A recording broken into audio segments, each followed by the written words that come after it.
Imagine you invest your savings into a stock. It drops 30%. You hold on, telling yourself it will bounce back, then it drops another 20%. You still hold.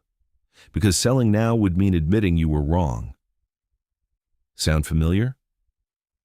Here's the thing nobody tells you when you start investing. The biggest threat to your portfolio is not the market. It is not inflation.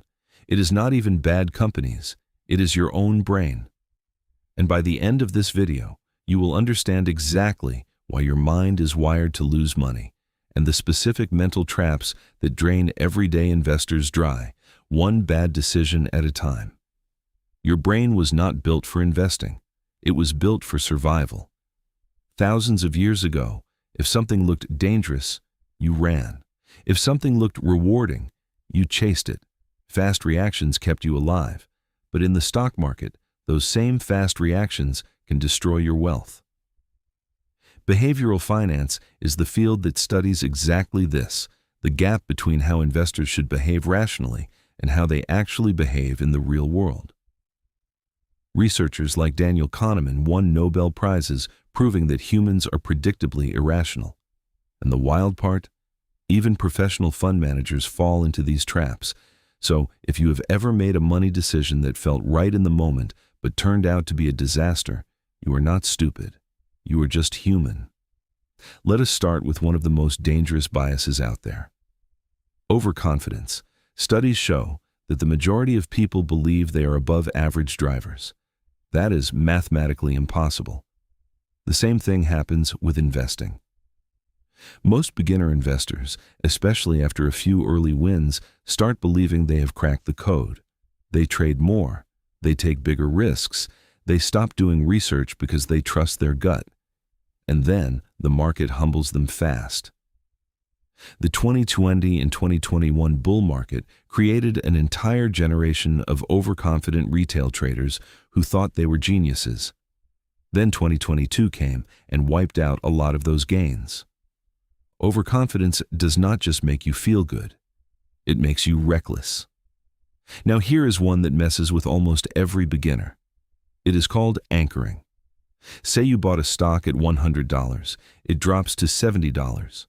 Now, your brain is anchored to that $100 price. Every time you look at the stock, you do not think about what it is worth today.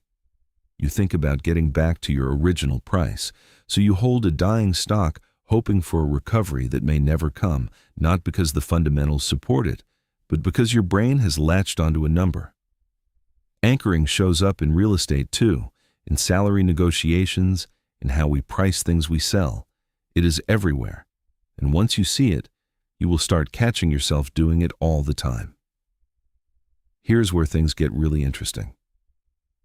And this is the piece that will change how you watch financial news forever. It is called loss aversion. Psychologists Kahneman and Tversky discovered that losing $100 feels about twice as painful as gaining $100 feels good. Think about that. The pain of a loss hits harder than the pleasure of an equal gain. This is why investors panic sell at the worst possible time, right at the bottom of a crash, when the news is screaming disaster. Loss aversion is why market crashes feed on themselves. Fear spreads, people sell to stop the pain, prices fall more people panic.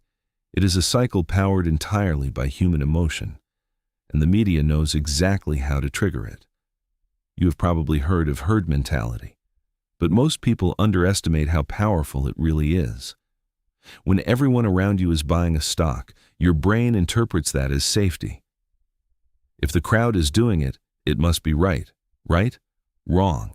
The crowd is usually the last to know.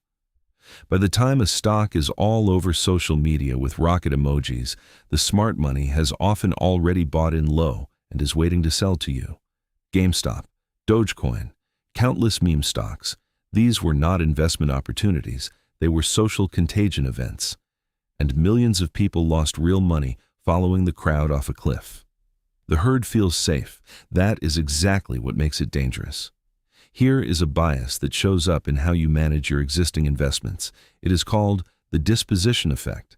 Investors have a strong tendency to sell their winning stocks too early and hold on to their losing stocks too long. Why? Because selling a winner locks in proof that you were right. It feels good, but selling a loser means admitting you were wrong. And humans hate being wrong. So we hold the losers, hoping they turn around, while we cash out the winners before they reach their full potential. The irony is brutal. Your instinct is literally causing you to cut your best performers short and double down on your worst ones. If you flip that habit and let winners run while cutting losers early, your results will almost certainly improve. Now let us talk about something sneaky. Confirmation bias. Once you decide you like a stock, your brain starts filtering information. You unconsciously seek out articles, opinions, and data that confirm your existing view, and you discount or ignore anything that challenges it. This is why investors hold on to bad positions for months. They are not stupid. They are just reading a curated version of reality that their own brain assembled for them. The fix sounds simple, but it is hard in practice. Actively seek out the bear case for any investment you're considering. Find the smartest critics. Listen to why smart people think you are wrong. If your thesis survives that challenge, your conviction is real. If it does not, you just saved yourself a lot of money. So how do you actually fight your own brain? First, slow down. Most destructive investing decisions happen fast.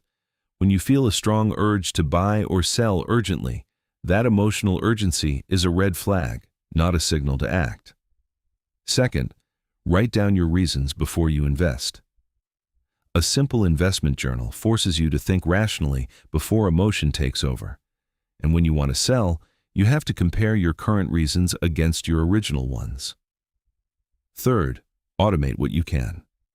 Automatic contributions to index funds remove the emotional decision entirely. You do not get to panic, sell what you never actively managed.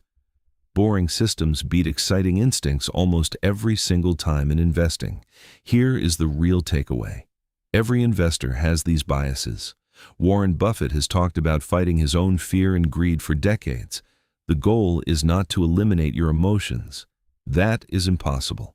The goal is to build systems and habits that stop emotions from hijacking your decisions at the worst possible moments. The investors who win long-term are not the smartest or the most confident. They are the most self-aware. They know when their brain is lying to them. If this video made you think differently about even one decision you have made or are about to make, then it did its job. If you want to go deeper on behavioral finance and the psychology behind